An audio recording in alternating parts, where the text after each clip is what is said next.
राजगीर में nature safari का CM ने किया उद्घाटन। मौके पर डिप्टी सीएम और पर्यटन मंत्री रहे मौजूद। 19 करोड़ 29 लाख की लागत से बनाया गया जेठिया मार्ग।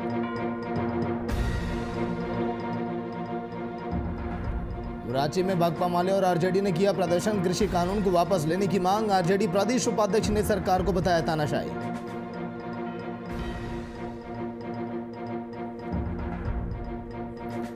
मधुपुर उपचुनाव को लेकर सरगर्मियां जोरों पर। उत्तम कुमार यादव ने दर्ज किया नामांकन। चुनाव को लेकर बीजेपी और जेएमएम में कड़ी टक्कर।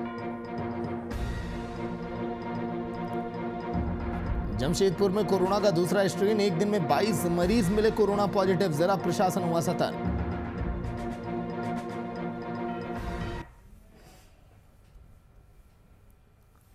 नमस्कार, वीआईपी न्यूज आप देख रहे हैं। मैं आपके साथ सागर मिश्रा। एक बड़ी खबर आ रही है आपकी टीवी स्क्रीन पर मुजफ्फरपुर से, जहां पर नाबालिग से दुष्कर्म मामले में फरार आरोपी गिरफ्तार किया गया। आरोपी को संरक्षण देने के आरोप में मुखिया भी गिरफ्तार। बेचाहा थाना क्षेत्र से गिरफ्तारी हुई। मुख्य आरोपी की पहले ही गिरफ्तारी हो चुकी है। बड़ी खबर जो आप देख रहे हैं, आरोपी को संरक्षण देने के आरोप में मुखिया भी गिरफ्तार किया गया। थाना क्षेत्र से गिरफ्तारी हुई है। बड़ी खबर जो आप देख रहे हैं, मुख्य आरोपी की पहले ही गिरफ्तारी हो चुकी है।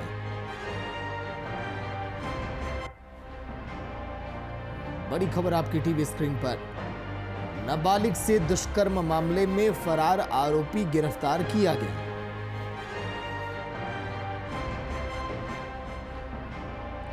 टीवी स्क्रीन पर आरोपी को संरक्षण देने के आरोप में गिरफ्तार किया गया। बेचाहा थाना क्षेत्र से गिरफ्तारी हुई है। बड़ी खबर आपकी टीवी स्क्रीन पर। लगातार दुष्कर्म की बढ़ती घटनाएं चिंता का विषय।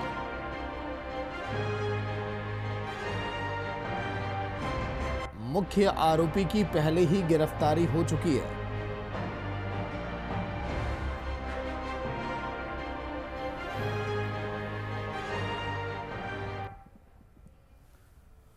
और राजगीर में नवनिर्मित नेचर सफारी का मुख्यमंत्री नीतीश कुमार ने उद्घाटन किया आज के दिन। और उद्घाटन समारोह में सीएम के अलावा उप मुख्यमंत्री और पर्यटन मंत्री भी मौजूद दिखाई दिए।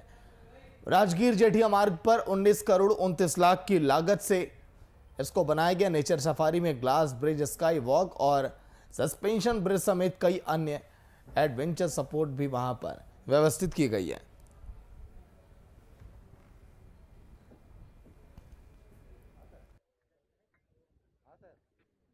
हर प्रकार से दोनों तरफ से इसके बारे में भी बना दिया गया है, तो होगा ताकि सब लोग सुरक्षित रहे। और दिन भर ये खुला रहेगा और दिन भर लोग आएंगे। और एक एक तरह का प्रबंध किया गया है कि जो भी इंटर करेंगे उनको एक टिकट लेना पड़ेगा। टिकट लेकर के वो घूमेंगे चारों तरफ और फिर लौट करके जाएंगे तो उनको उनका तस्वीर दिया जाएगा कि आप भाई घूमे हैं तो आपकी ये तस्वीर है। तो ये सब काम जो किया जाएगा यहाँ के बारे में, तो एक तो सबसे पहले जो बना, आपको सबको मालूम है, ग्लास स्काई वॉक, और फिर उसके बगल में ही है सस्पेंशन ब्रिज। अब सस्पेंशन ब्रिज पर भी जा सकते।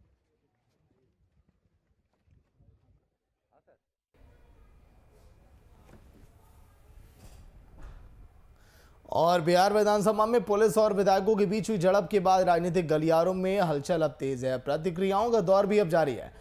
पक्ष और विपक्ष की ओर से लगातार अपने विचार साझा किए जा रहे हैं। इसी बीच जेडीयू के राष्ट्रीय अध्यक्ष की प्रतिक्रिया भी सामने आई।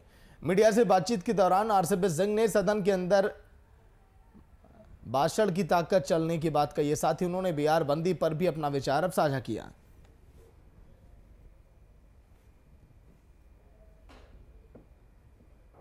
देखिए, लोकतंत्र में सब लोगों का अधिकार है सरकार की किसी नीति का विरोध करने का।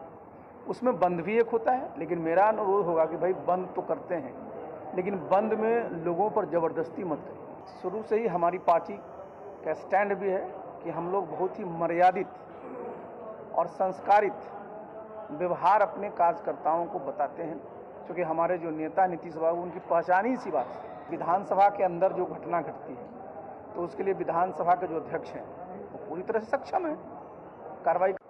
देखिए, लोकतंत्र में सब लोगों का अधिकार है सरकार की किसी नीति का विरोध करने का। उसमें बंद भी एक होता है, लेकिन मेरा अनुरोध होगा कि भाई बंद तो करते हैं, लेकिन बंद में लोगों पर ज़बरदस्ती मत करिए। शुरू से ही हमारी पार्टी का स्टैंड भी है कि हम लोग बहुत ही मर्यादित और संस्कारित व्यवहार अपने कार्यकर्ताओं को बताते हैं, क्योंकि हमारे जो नेता नीतीश बाबू उनकी पहचान ही इसी बात है। विधानसभा के अंदर जो घटना घटती है तो उसके लिए विधानसभा के जो अध्यक्ष हैं वो पूरी तरह से सक्षम है। राजधानी राज्य में कृषि कानून को लेकर बपका माले और आरजेडी ने प्रदर्शन किया। इस दौरान सभी ने कृषि कानून को वापस लेने की मांग की है। मौके पर आरजेडी के प्रदेश उपाध्यक्ष राजेश यादव ने कृषि कानून को वापस लेने की मांग की, साथ ही सरकार को तानाशाही बताया। बपका माले और आरजेडी ने किया प्रदर्शन। देखिए, कृषि कानून को विरोध में हम लोग निकाय जो कृषि कानून है उसको रद्द करने की मांग को लेकर हम लोगों ने ये सांकेतिक भारत बंद को समर्थन कर रहे हैं और लगातार केंद्र सरकार से मांग कर रहे हैं कि जो वो कृषि कानून तत्काल प्रभाव से वापस ले। 120 दिनों से किसान आंदोलनरत है, लेकिन केंद्र की सरकार उस पर ध्यान नहीं दे रही है। तो ये तानाशाही की सरकार नहीं चलेगी, ये लोकतंत्र है और लोकतंत्र में जनता सड़कों पर है। संसद को कानून बनाना होगा, संसद को रद्द करना होगा कि आप किसी न किसी तीनों काला कृषि कानून को वापस ले।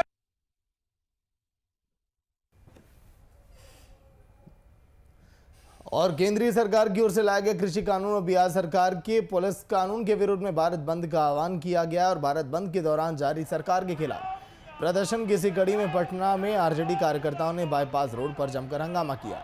कार्यकर्ताओं ने यातायात को भी पूरी तरह से बाधित किया, जिससे बाईपास पर गाड़ियों की लंबी कतारें लग गई थी और आंदोलन करने वाले कार्यकर्ताओं ने जमकर बवाल काटा और केंद्र और राज्य सरकार के कानून को वापस लेने की मांग भी की गई।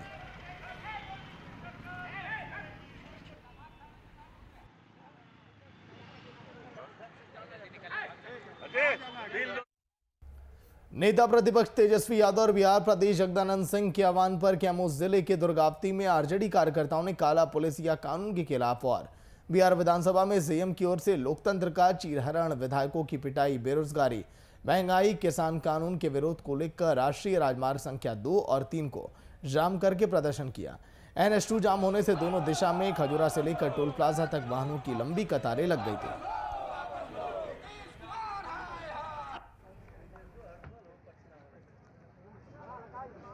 कर्पूरी जी के अनुयायी हैं और उनका कथन है कि सरकार रोड अगर सन्नाटा होगा तो सदन आवारा हो जाएगा। हम इसको आवारा नहीं होने देंगे। जो 23 मार्च को हमारे विधायकों के साथ जो लोकतंत्र का चीरहरण हुआ है उसके लिए हम सड़क से लेके और राजधानी तक जाम करेंगे, जाम किए हैं। पुलिस के काला कानून का विरोध जो सरकार ने पास कराया और पुलिस की गलत रवैया जो विधायकों, माननीय जिनको लिखा जाता है मेरे देश में माननीय विधायक, वैसे माननीय लोगों को पैर से मारना, उठा के पटक देना, इसका राष्ट्रीय जनता दल और पूरा गठबंधन विरोध करता है। और यह विरोध यह दर्शाता है कि पूरा बिहार आज एक होकर इस निकम्मी सरकार को, इस नंगी सरकार को हटाना चाहता है। और भारत बंद का खगड़िया में भी व्यापक असर देखने को मिला। खगड़िया शहर की अधिकांश दुकानें बंद देखी गई। वे नेशनल हाईवे 31 पर बंद को लेकर गाड़ियों की लंबी लंबी कतारें भी देखी गई। बंद के दौरान समर्थकों में महागठबंधन के तमाम सहयोगी दल एक साथ नजर आए। शहर के हृदय स्थल राजेंद्र चौक को घंटों तक जाम रखा, जिसमें सैकड़ों गाड़ियां जाम में फंसी रही।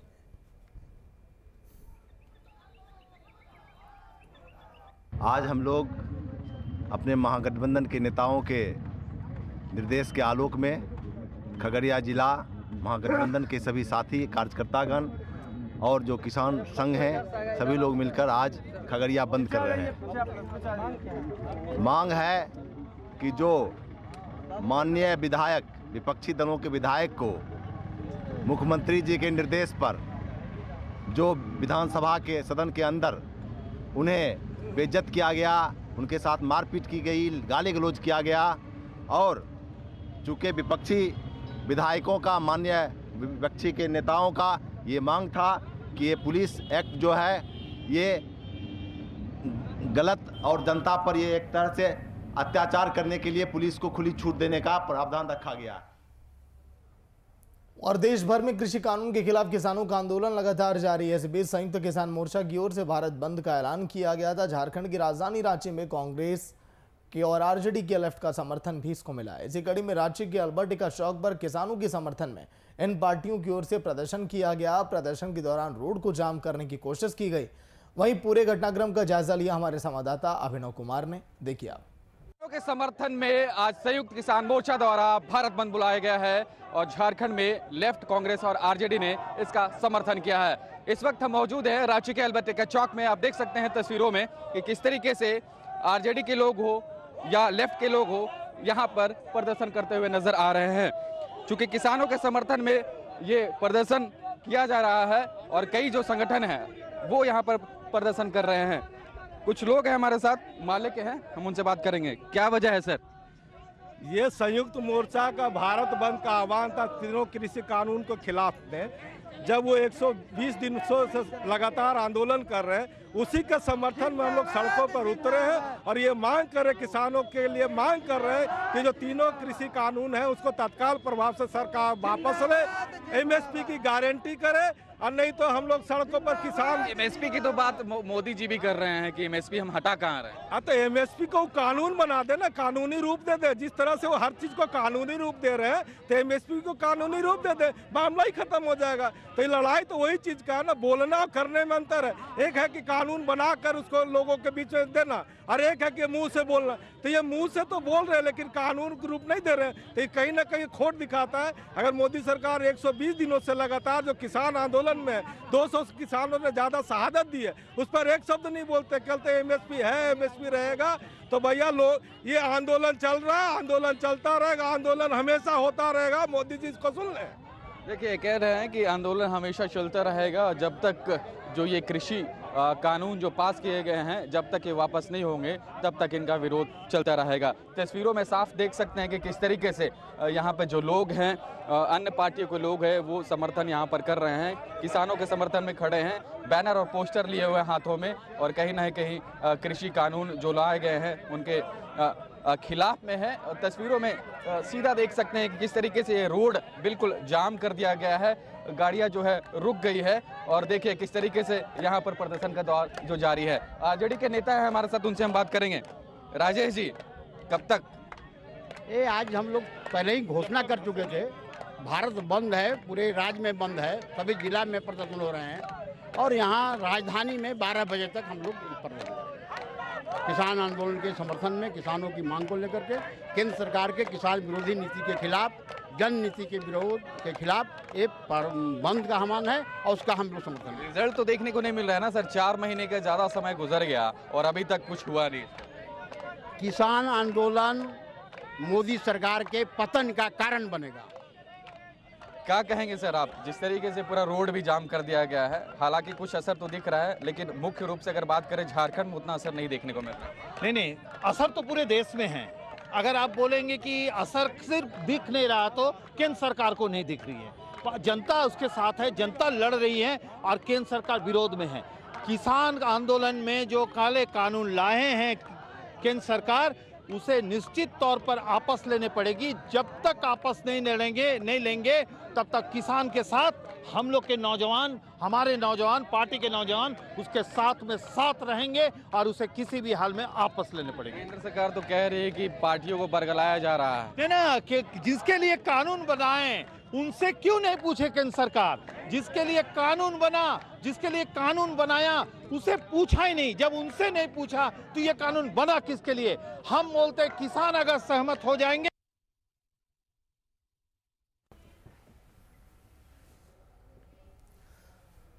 और उधर मधुपुर उपचुनाव को लेकर निर्दलीय उम्मीदवार उत्तम कुमार यादव ने निर्वाचन पदाधिकारी योगेंद्र प्रसाद के सामने नामांकन पर्चा दाखिल किया और उपचुनाव को लेकर जेएमएम के हाफिजुल हसन और अन्य 2 निर्दलीय प्रत्याशियों ने नामांकन किया है। अब तक कुल 3 नामांकन दर्ज किए गए।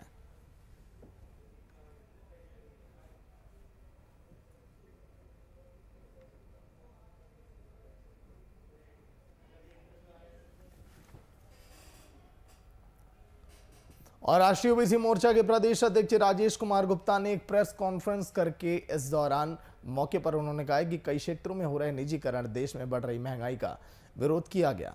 अब देश के युवाओं को अनुबंध, आउटसोर्सिंग और निजी कंपनियों में नौकरी करने को बधुआ मजदूरी करने के समान बताया गया। वहीं प्रदेश अध्यक्ष ने राज्य सरकार के द्वारा ओबीसी समुदाय का आरक्षण नहीं बढ़ाने को लेकर आक्रोश जताया। साथ ही राष्ट्रीय ओबीसी मोर्चा के द्वारा होली नहीं मनाने का निर्णय भी लिया गया।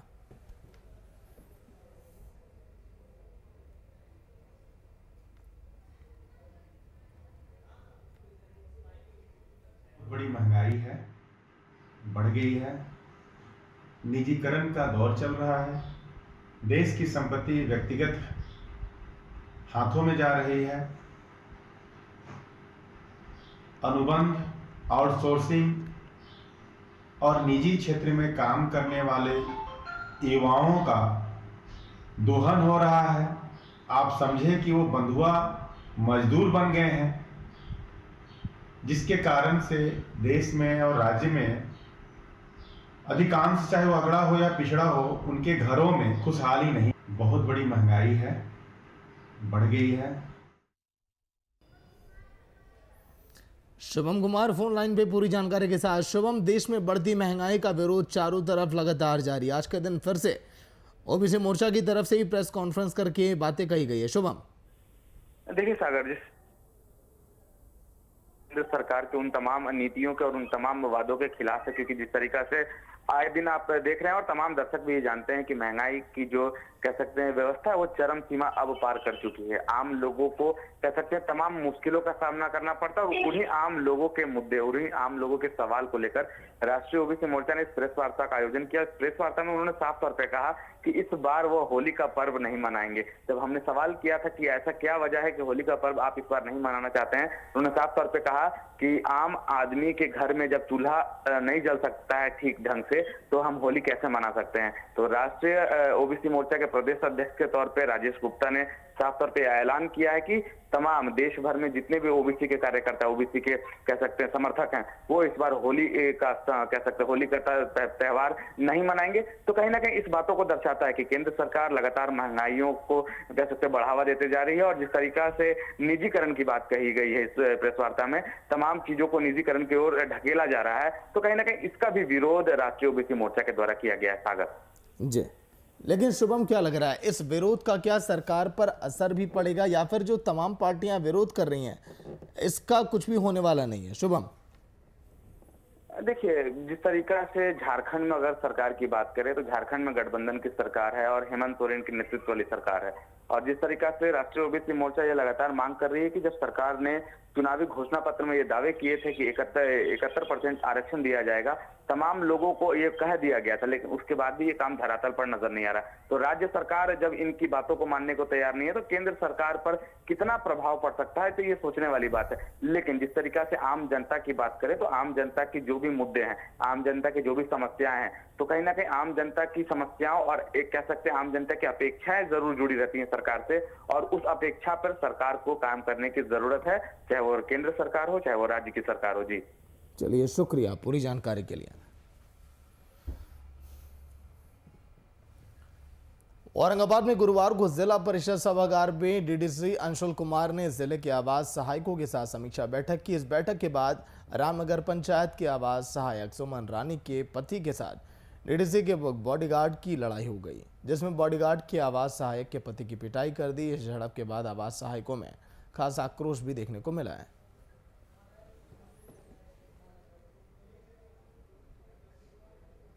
सहायक और हम अपनी पत्नी को मीटिंग में बैठा के सर बाहर आ चुके थे। उसी समय डीडीसी साहब का गार्ड आया और हमको गाली गलौज करके सर जिला परिषद के प्रांगण में 2-3 थप्पड़ दिया और बोला कि तुम आज के बाद तुम यहाँ आना भूल जाएगा। उसके बाद उनसे बोले कि ऐसा क्यों कर रहे हैं, और मारने लगे सर। अरे तेरे पूरा ना सकते, हमारे करीब 100 साथी बाहर में थे लोग।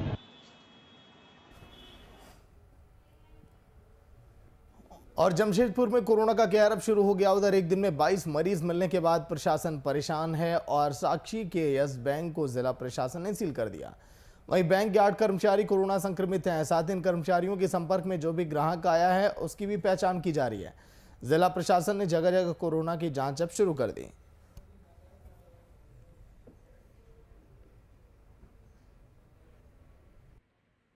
इस बैंक में कुछ दिन पहले टेस्ट किया गया था 40 लोगों का, जिसमें से 8 लोग पॉजिटिव पाए गए हैं और उसके तहत कोविड गाइडलाइन का जो है उसके तहत सील करने का 7 दिनों के लिए बंद किया गया है, ताकि जो भी यहाँ कोरोना का वायरस है उसको डिसइंफेक्ट करके दोबारा सुचारू रूप से चालू किया जा सका।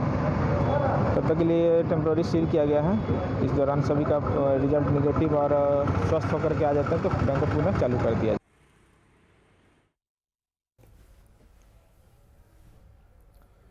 यस बैंक को सील किया गया। जमशेदपुर में जिस तरह की तस्वीरें देखी जा रही हैं लगातार, और यह चिंता का विषय है क्योंकि लगातार बढ़ते मामले बहुत कुछ अब दर्शाते हैं कि चिंताएं अब तमाम कि कैसे रोका जाए इस कोरोना को, क्योंकि ये कोरोना है अब जानलेवा और बेहद घातक। ना जाने कितनी जिंदगियां, असहाय मौतें, वो दर्द जो सब कुछ आपने देखा होगा, लेकिन लगातार बढ़ते मामले जो फिर से अब चिंताओं को बढ़ाते हुए, इसीलिए प्रशासन भी अब पूरी तरह से मुस्तैद है अब कि कैसे इस कोरोना को रोका जाए।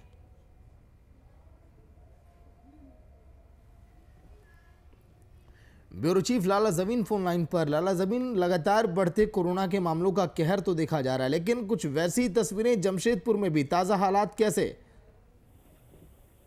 हाँ, मैं बता दूं कि ये जो मामला है जमशेदपुर का है, जहां पे आज जो 8 बैंक कर्मी जो है 8 बैंक कर्मी आपको कोरोना पॉजिटिव पाए गए, जिसके बाद जो है जिला प्रशासन एक्टिव होते हुए पहले तो जो इनके संपर्क में आए हैं उन्हें क्वारंटाइन कर दी है, और साथ साथ जो यस बैंक जो है उसको सील कर दी गई है। जीएनएससी द्वारा इसे सील कर दिया गया है, और जो है लगातार जिस तरह से कोरोना का कहर देखने को मिल रहा है, तो उसको लेकर के जो जिला प्रशासन पूरी तरह से एकदम सतर्क हो गई है, मुस्तैद है पूरी तरीके से। यहाँ पे अब कोरोना चेकिंग हो रहा है, लेकिन अब जो है ये मामला आ रहा है क्योंकि जिस तरह से 8 बैंक कर्मी जो है इस कोरोना से संक्रमित हुए हैं, तो अब उसके जो उनके संपर्क में आए हैं उनकी खोज कर रही है। तो अब देखा जा रहा है कि लगातार जो है कोरोना का मामला बढ़ता चला जा रहा है, और जिसके तहत आज जो है जो उनके घर, मानगो का जो घर है, जो बैंक कर्मी है उनका जो घर है मानगो में है, तो सभी को सील कर दिया गया है। तो यहाँ पर तो जिला प्रशासन पूरी तरह से मुस्तैद दिख रही है, लेकिन आप जो देख रहे हैं सागर की सेकंड फेज जो है जमशेदपुर में अब देखने को मिल रहा है। लगातार जो है केसेस बढ़ते चली जा रही सागर। लेकिन लाला जमीन, आखिर कैसे रोका जाए मामलों को? प्रशासन कितना मुस्तैद है? प्रशासन क्या कर रहा है इसके लिए? क्योंकि एक वक्त ऐसा था जब लग रहा था कि झारखंड में अब पूरी तरह से कोरोना पर अब ब्रेक लग चुकी है, लेकिन फिर से बढ़ती रफ्तार, चिंताएं तमाम। बिल्कुल सागर, जिस तरह से पहला फेज जो है एक यानी कोरोना का कहर लेकर के आया था, और खास करके जमशेदपुर की बात करें तो बहुत भयावन की स्थिति हो गई थी। यहाँ पे बहुत सारे लोगों की जान दी गई इस कोरोना से, और पहला फेज तो देखने को मिला, लेकिन बीच में जो है इस मामले में थोड़ा सा कमी आ गई थी। कोरोना के केसेस बहुत कम हो गए थे, नहीं के बराबर हो गए थे, लेकिन जिस तरह से अब देखा जा रहा है ये सेकंड फेज बढ़ता चला जा रहा है। और अब जो है जिस तरह से 1 साल पहले इसका मामला सामने आया था, यानी मार्च में ही जब मार्च में आया था, और फिर से ये जो मार्च है जा रहा है, तो इस टाइम फिर से देखने को मिल रहा है। तो लेकिन जिला प्रशासन बिल्कुल मुस्तैद तो दिख रही है, लेकिन जिस तरह से होनी चाहिए वो नहीं देखने को मिल रही है। काहे कि यहाँ पे जो मामला देखा जा रहा है कि शहरी क्षेत्र में इस बार ज्यादा है। पहले जो देखा जा रहा था कि हर इलाके में है, लेकिन यहाँ पे जो है अभी इस बार जो मामला देखा जा रहा है ज्यादातर शहरी क्षेत्रों में, और वो भी वैसे लोगों की संख्या बढ़ रही है जो बाहर से आ रहे हैं, यानी ट्रेन से जो आने वाले हैं उनकी संख्या बढ़ती चली जा रही है। तो जिला प्रशासन को अब किस तरह से इस मामले को देखती है, क्योंकि जिस तरह से एक ऐसी स्थिति हो गई थी जमशेदपुर में कि संभालना मुश्किल हो रहा था, और अब फिर से जो है सेकंड वेव देखने को मिल रहा है। और अब जो है त्योहार है, लगातार जो है जिस तरह से जो जिला प्रशासन कह रही है कि त्योहार मनाए, लेकिन जिस तरह से 2 दिन का यहाँ पे जो है 144 धारा लग सकता है, तो अब है कि सिर्फ त्योहारों पे नहीं, हर दिन इसका एहतियात बरतना पड़ेगा जिला प्रशासन को। मास्क और जितना भी और जागरूक करने की जरूरत पड़ेगी। सागर, चलिए, शुक्रिया पूरी जानकारी के लिए।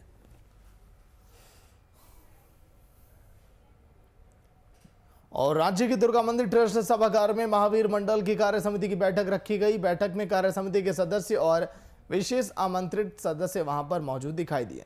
इस दौरान रामनवमी महोत्सव पर चर्चा की गई। महत्वपूर्ण निर्णय लिए गए। राज्य सरकार ने रामनवमी और सरुल की झांकियों पर प्रतिबंध लगाया, जिसको लेकर अध्यक्ष ने अपील करते हुए कहा कि रामनवमी में कम से कम 5 झंडा निकालने की अनुमति मिले।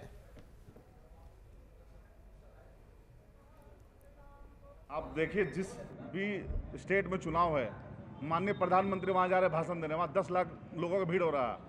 प्रधानमंत्री जा रहे हैं, गृह मंत्री जा रहे हैं, वहाँ कोरोना नहीं आ रहा। बंगाल में कोरोना नहीं है, असम में कोरोना नहीं है, और जहाँ पर्व त्यौहार है वहाँ कोरोना आ जाता है।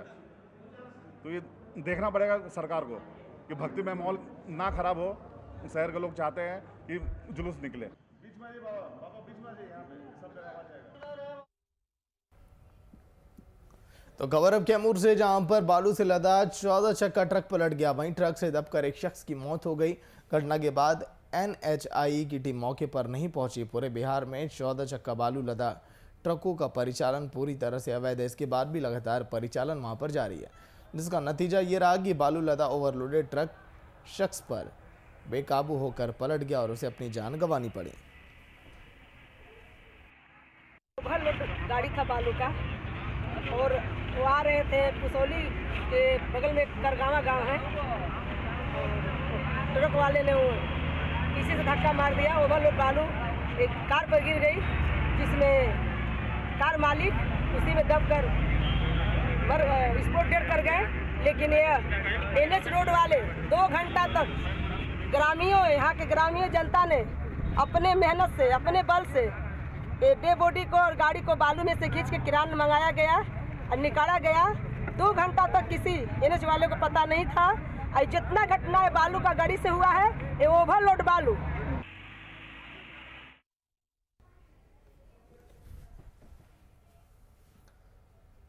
तो चलिए इसी के साथ इस बुलेटिन में इतना ही। देखते रहिए VIP न्यूज़। नमस्कार।